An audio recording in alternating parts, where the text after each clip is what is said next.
চুয়াডাঙ্গা জীবননগরে যৌথ বাহিনীর অভিযানে আটকের পর এক বিএনপি নেতার মৃত্যুর ঘটনায় ওই অভিযানে অংশ নেওয়া সব সেনা সদস্যকে সেনানিবাসে প্রত্যাহার করা হয়েছে।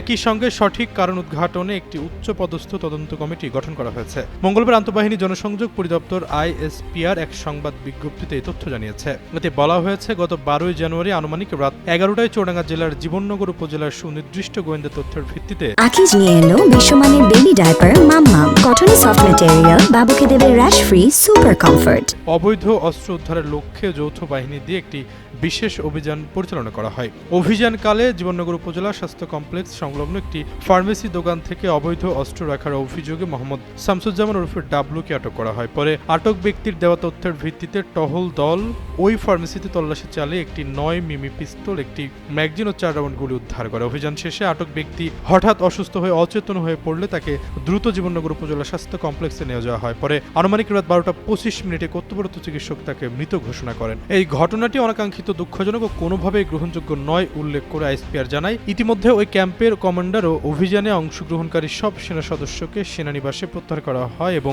সঠিক কারণ উদ্ঘাটনের উদ্দেশ্যে একটি উচ্চপদস্থ তদন্ত কমিটি গঠন করা হয়েছে। তবে তদন্তে দোষী সাব্যস্ত ব্যক্তিদের বিরুদ্ধে সেনা আইন অনুযায়ী যথাযথ আইনানুগ ব্যবস্থা গ্রহণ করা হবে।